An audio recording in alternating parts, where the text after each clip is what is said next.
Hello, oh my gosh, hi! Well, it is that time of year again where applications to the JET program are open. And you are either watching this because you are thinking of applying, in the middle of applying, maybe applied, I'm not sure, but welcome. I am going to talk about my experience as a New Zealand ALT, Assistant Language Teacher, on the JET program. Ooh, exciting! I remember when I was researching, looking things up, I couldn't find many New Zealand experiences, so hopefully if you are a New Zealander and you're watching this, hey, hopefully this helps you, because this is my timeline, our New Zealand timeline. Overall experiences will be very similar, but you know, hey, I'm from New Zealand, hey. Anyways, so I applied in November last year, so 2024, and New Zealand applications opened like October? I feel like that's maybe too early, I don't know. They opened and the deadline was 5th of December, I remember that. Now, information regarding what you need to submit is really well laid out on the New Zealand JET website. They even have a checklist, which I found extremely helpful. Like, follow that. It has notes and everything. Amazing work. And so because they give such a good guide and list, I won't really go into too much detail about all the documents you need. This is more just like giving suggestions as to acquiring certain documents, because I struggled and I don't want you to struggle. So while I was applying, I was still at uni and I wasn't going to graduate before the deadline. I think I graduated 2 weeks after it. So because of that, you should be able to get what they call a certificate of expected graduation. Now, this should be pretty easy. You contact the graduation people and be like, hey, I'm applying. They need to know that I'm on the track to graduate. Can you just provide a simple document being like, hey, she should graduate, slay, you know? However, this was not the case for me. After emailing so many people, first head of graduation, then I went to the information, then I was emailing all of these enrollment people. Everyone was like, hey, yeah, sorry, no, we can't do that. What do you mean? So I immediately emailed the JET program saying, hey, we got a situation. Now, to put this all simply, because this was a huge, long, lengthy, unneeded process, I was able to submit supplementary documentation to hold its place till I received my degree. I'm pretty sure this was something showing the courses that I was enrolled in, the, I don't know, stuff that I had and what I needed. I don't really remember. It was like a my equals thing. However, I did end up meeting someone and complaining to this new acquaintance, and they happened to work with the person that gives these things out. So I ended up getting one. But this took weeks. This was literally the last thing I was waiting for to submit my application, and we were getting close to we were like a week from the deadline, and I was freaking out. And I was like, huh? So I cannot stress enough as to say this. Start asking for this right now. Even if you do not 100% know you're gonna apply, just ask for it. There's no harm in it. Being like, hey, just in case. You never know, and you don't want this thing to screw up your application, you know? I will just say a massive thank you to the people responding to those emails from the JET program, because they were so sweet and extremely helpful. They gave me examples of what my university had seen in the past, the year previous. And they're like, what do you mean? And I'm like, hey, I don't know. And then they ended up contacting the school for me, and I'm like, so they get a 10 out of 10. And honestly, do not hesitate to reach out to them, even with stupid little questions like I had. I emailed them a lot. But again, super helpful. I mean, that's what they're there for, right? To help you.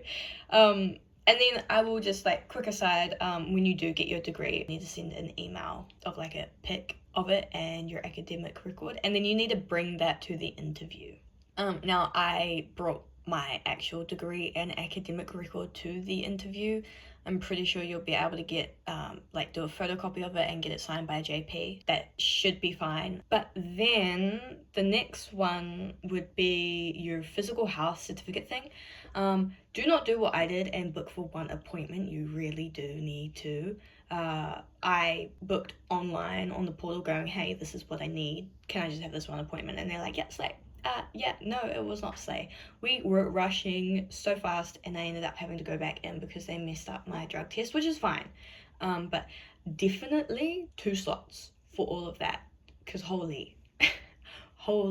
Oh, and before that, you need to get your chest x-rayed. And you, in New Zealand, you need a doctor's referral. My doctor, a doctor I had seen prior, was like, oh no, you'll be fine. You can just go in. You cannot. I called the people going, hey, and they're like, no, you need a referral. And I'm like, oh, okay. But I managed to get a referral without having to have a doctor's appointment. I just sent through my document saying, hey, I need this for this, and they were like, yeah, no, that's all good.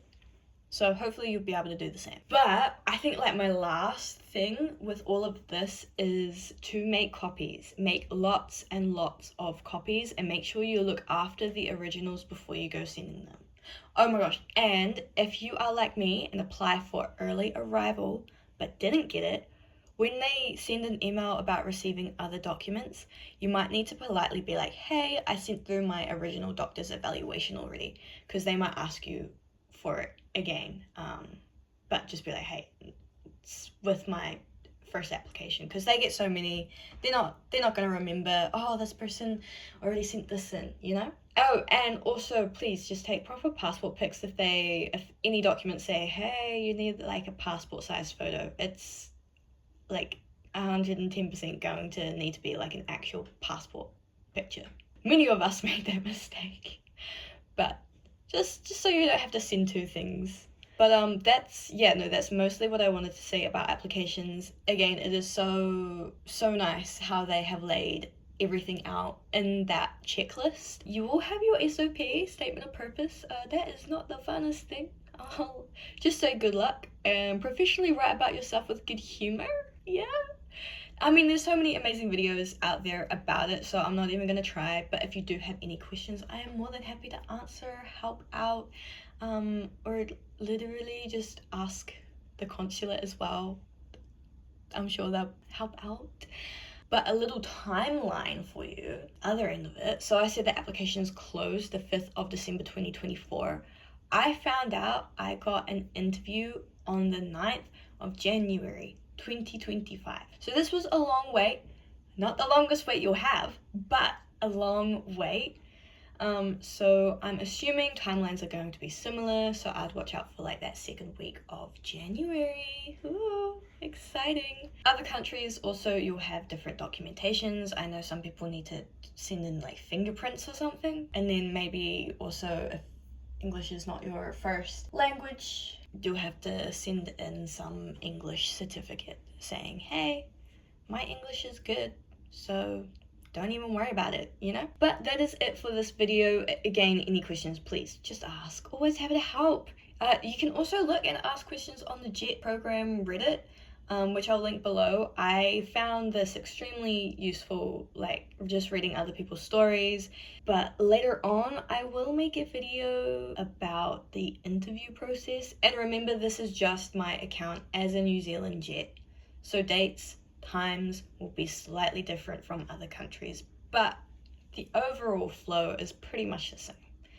So hopefully this was helpful, and I will see you all in the next video. Bye bye.